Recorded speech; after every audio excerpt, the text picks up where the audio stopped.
मेरे चैनल में आप सभी का स्वागत है। मम्मा हाँ, क्या कर रही? तुम्हारी फरमाइश पे पनीर बना दूँ। दिखाओ ज़रा। यहाँ कट रहा है पनीर और मैं मसाला आपको दिखाती हूँ। अभी रुकिए। ये देखिए कितना बढ़िया मसाला यहाँ बनकर तैयार है पनीर के लिए। पनीर लबाबदार बन रहा है और मसाला एकदम परफेक्टली इसमें भुज चुका है। इसमें मलाई, दही, मसाले, प्याज, टमाटर, लहसुन, अदरक सब कुछ जा चुका है। अब जा रहा है पनीर।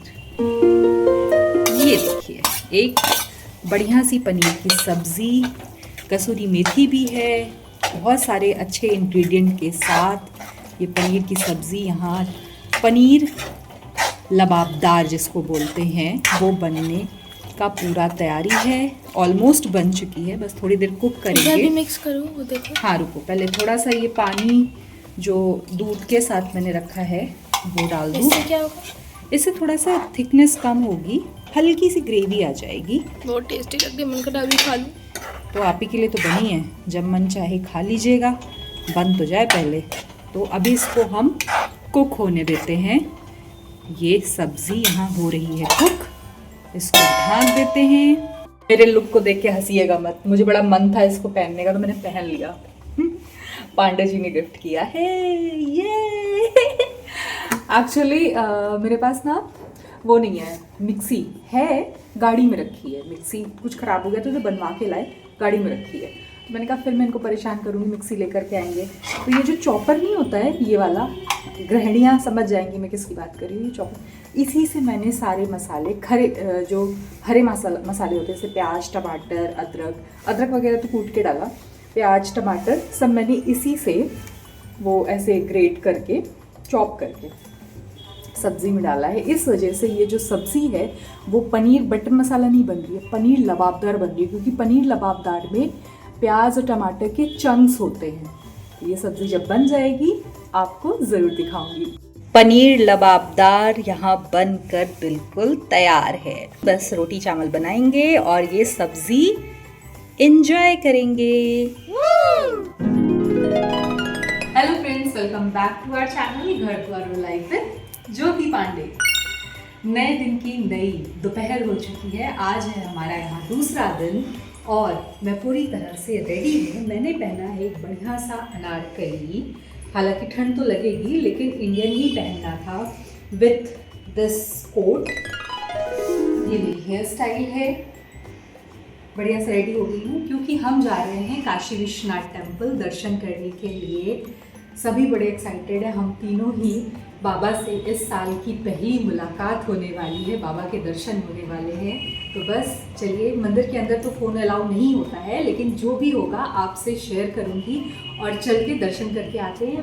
पहली बार आज कुहू का, हमारी प्यारी बिटिया रानी का पहला दर्शन है काशी विश्वनाथ का। अभी तक ये 12 साल की हैं, इन्होंने अभी तक बाबा के दर्शन हैं। गाइस वो मुझे ना टाइम नहीं मिलता था। ये ना जब भी इसी वजह से मैं अभी तक अपने इन-लॉज के घर भी नहीं जा पाई हूँ। इसके स्कूल वगैरह भी शुरू हो गए हैं तो ऑनलाइन क्लासेस फिर ट्यूशन शाम हो जाती है, तो वहाँ पे भी जाना है। लेकिन इनको दर्शन करना था तो मैंने कहा पहले तुम दर्शन कर लो, जो जो तुम्हारी विश लिस्ट है बनारस को लेकर के सब पूरी कर लो, फिर हम दादी के घर जाएंगे। ताकि वहाँ जाने के बाद तो तुम कहीं निकलती नहीं हो, फिर तुम्हें कहीं जाना नहीं होता है। तो इस वजह से इन्हें आज हम लेकर के जा रहे हैं दर्शन कराने के लिए। और ये 2026 का हमारा पहला दर्शन है बाबा के साथ। बाबा का दर्शन आज पहली बार हमें मिलेगा 2026 में। बहुत सारी इच्छाएं हैं, इच्छाएं बस इतनी कि सब कुछ कुशल मंगल रहे, सब अच्छा रहे, जीवन में सब अच्छे से चलता रहे। बस इसी प्रार्थना के साथ हम चलते हैं और दर्शन करके आते हैं। ये सिर्फ एक पुरानी बाइक नहीं है, ये है पांडे जी का इमोशन, जो उनके कॉलेज से लेकर उनकी जॉब से लेकर कई खट्टे मीठे लम्हों में उनके साथ रही है। आज 2 से 4 पहिया तो आ गई लेकिन पांडे जी के पास अभी भी ये बाइक है।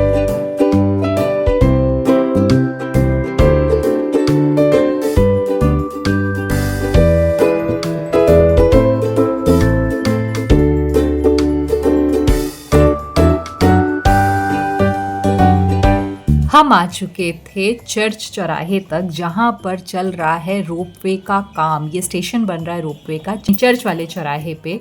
तो बनारस की गलियों से होते हुए हम जा रहे हैं बाबा विश्वनाथ जी का दर्शन करने के लिए।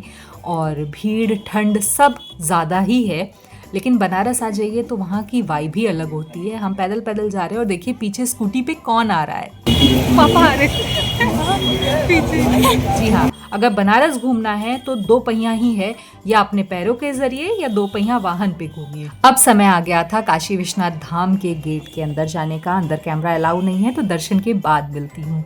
दर्शन हमारा बहुत अच्छा हुआ, स्पर्श दर्शन हमें मिला। ये सारी चीज़ें हमने कुहू को एक्सपीरियंस कराने के लिए की थी। तो मतलब जो भी हमने एक्सपीरियंस किया वो भी हमारे लिए पहली बार था, क्योंकि मैं जब भी आती हूँ आरती के समय आती हूँ और हमारे महाराज जी हमें बैक गेट से लेकर के आते हैं, दर्शन कराते हैं, स्पर्श दर्शन या दर्शन जैसे भी हो पाता है, बाबा की जो मर्जी होती है।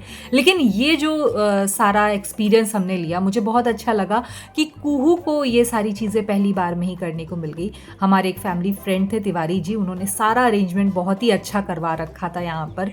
और सामने देखिए, आपने कई सारी फ़ोटोज़ में देखा होगा बाबा का ये द्वार, तो ये द्वार भी मैंने यहाँ से एक्सपीरियंस किया।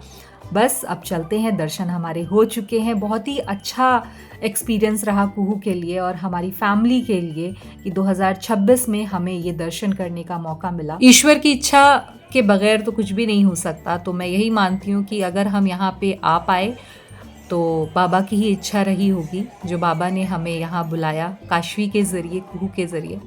बाकी की कहानी तो मैं आपको आगे ज़रूर बताऊंगी कि हम यहाँ आए और हमने क्या क्या चीज़ें एक्सपीरियंस की जो अनएक्सपेक्टेबल थी।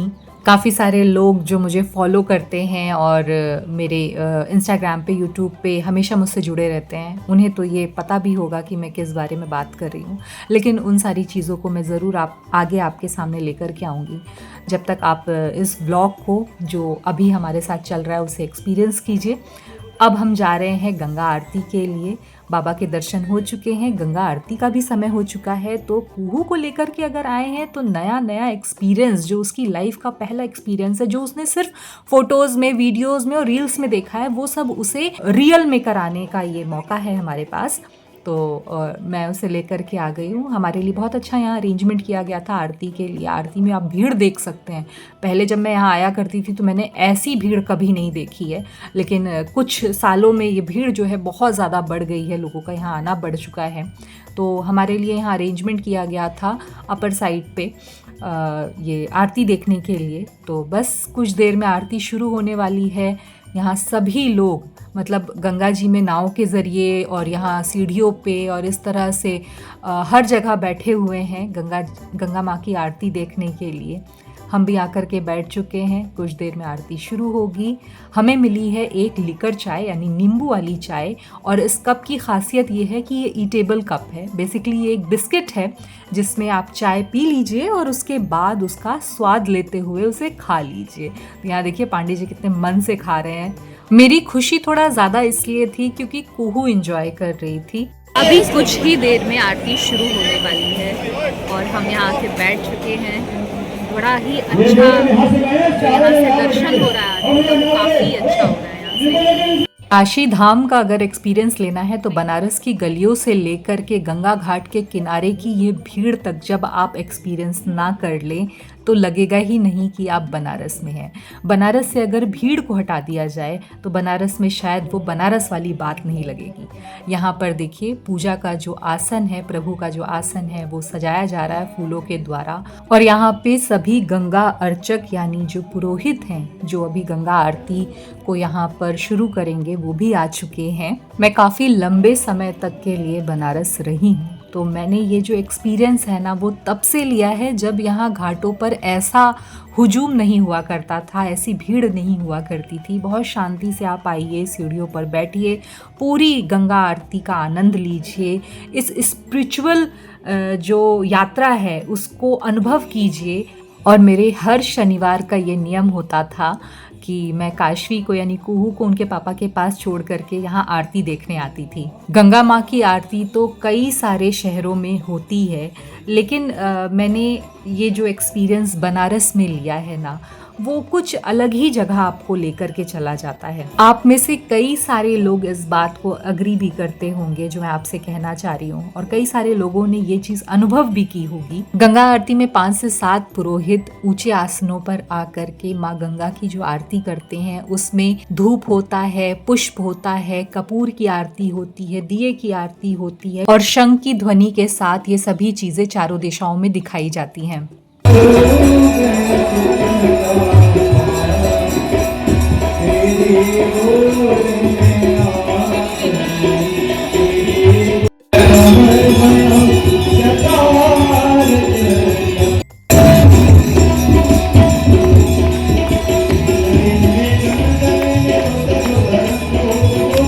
आरती देखने के बाद और आरती से आशीर्वाद लेने के बाद अब हम चलते हैं वापस, क्योंकि भीड़ काफ़ी है। जब पूरी तरह से आरती का भजन ख़त्म होगा तब तक भीड़ एकाएक सड़कों पर आ जाएगी, तो उससे पहले हम यहाँ से चलते हैं।